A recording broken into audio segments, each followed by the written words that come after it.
Ayon sa mga ulat, nakabili po ang malalaking investors o whales ng 120 million XRP coins habang may malaking pasabog na good news ang isang dating opisyal ng Ripple para sa XRP community. Ano nga ba ang kahulugan ng mga kaganapang ito? At paano po nito maapektuhan ang ating mga investment bilang mga Pinoy traders at investors? Kaya yan po ang siyang ating pag-uusapan sa video na ito.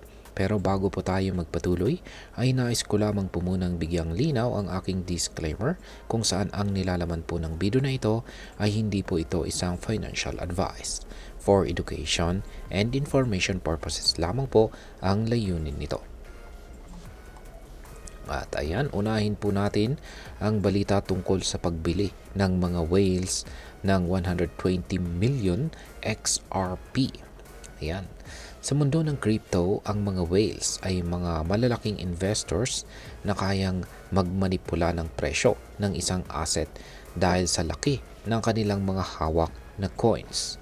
Ayon sa market expert na si Ginong Ali Martinez, sinamantala ng mga whales ang pagbagsak ng presyo ni XRP upang bumili ng malaking bilang ng coins. Yan, ng coins. Sa ganitong kilos ng whales ay nagpapakita po ng kumpiyansa ito sa kanilang nagpapakita po ng kumpiyansa ito sa potensyal ni XRP sa kabila ng mga panandaliang pagbabago sa market. Madalas kapag bumibili ang mga whales sa panahon ng dip or market dip, kung saan ay pagbaba ng presyo, nagiging sinyalis po ito na posibleng magkaroon ng malakas na rebound ang presyo ng crypto.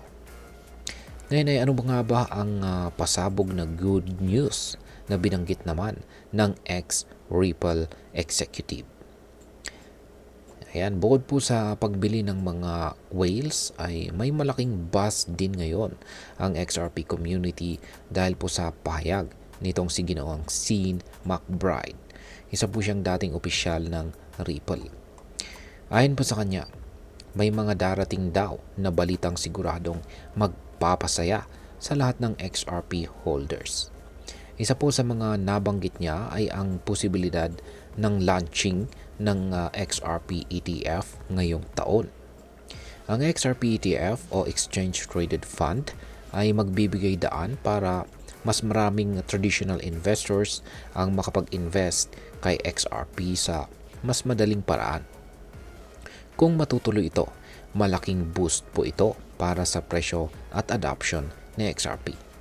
Bukod dito, may binanggit din itong si Ginong McBride tungkol sa posibilidad ng pagdoble ng Ripple net revenue sa susunod na taon at ang patuloy na pangangailangan ng mas malinaw na crypto regulations sa US. Ngayon ay paano po nakakaapekto ang XRP Community Day? Ayan, may XRP Community Day. Malapit na rin po ang tinatawag na XRP Community Day, kung saan ay inaasahan po ang mga positibong announcement mula kay Ripple. Maraming XRP enthusiast ang nag-aabang sa event na ito, lalo na't may mga haka-haka tungkol sa posibilidad ng US XRP Reserve, bagay na ikinagagalit ng ilang Bitcoin maximalist. Bukod dito, patuloy ding inaabangan ng mga investors ang update sa kasong Ripple versus SEC na matagal na pong bumabalot kay XRP. Ayon po kay Ginong McBride, posibleng magkaroon ng settlement na pabor sa XRP community. Kapag nangyari ito, asahan po ang mas positibong takbo ng presyo ni XRP. Ngayon ay ano naman po ang susunod para sa presyo ni XRP? Ayan, sa kasalukuyan ay tumaas po ng 13% ang presyo ng XRP at ito po ay nasa $3.12 ngayon mula po sa dati nitong presyo na $2.71. Ang trading volume nito ay umangat din ng 81% sa $13.6 billion. Ayon po sa CoinGlass, ang XRP Futures Open Interest naman ay tumaas po ng 9% kung saan ay nagpapakita po ng positibong market sentiment. Ngayon ay ayon naman po kay Ginoong Dark Defender, isa po siyang kilalang crypto analyst. Ang susunod na target para sa presyo ni XRP ay nasa $3.62. Posibleng maabot po ito kung magpapatuloy ang magandang takbo ng market at kung matutuloy ang mga positive developments na inaabangan ng community.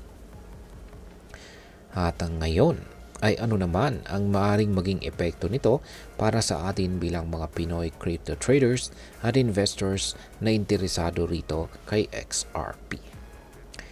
Yan. Malaga po ang mga ganitong balita dahil nagbibigay po ito ng direksyon sa ating mga investment decision. Kung ikaw ay may holdings kay XRP, ang pagbili ng mga whales at ang positibong developments ay pwedeng maging indikasyon na may magandang kinabukasan ang coin na ito. Pero syempre ay hindi pa rin ito garantiya.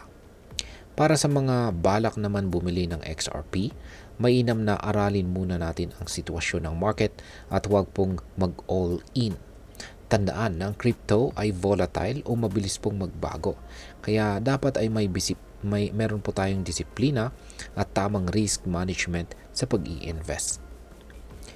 At ayan, bilang panghuli, ay ano naman po ang aking masasabi tungkol dito. Para sa akin ay maganda ang nakikitang developments dito kay XRP, pero dapat ay realistic pa rin po tayo. Hindi ibig sabihin na positive news ay guaranteed na agad ang kita. Dapat ay maging mapanuri po tayo at wag lamang po tayong umasa sa hype. Gayunpaman ay nakakatuwa na maraming improvements ang nangyayari sa ecosystem ni XRP na pwede pong magbigay ng mas magandang future para sa mga investors nito. At ayan po, hanggang dito na lamang po tayo sa video na ito mga ka-crypto. Sana po ay inyong nagustuhan ang aking paliwanag sa video na ito. Kung inyo po itong nagustuhan, pakiclick lamang po ang like button nito. Marami pong salamat sa panonood. Ingat po tayo lagi at God bless po sa ating lahat.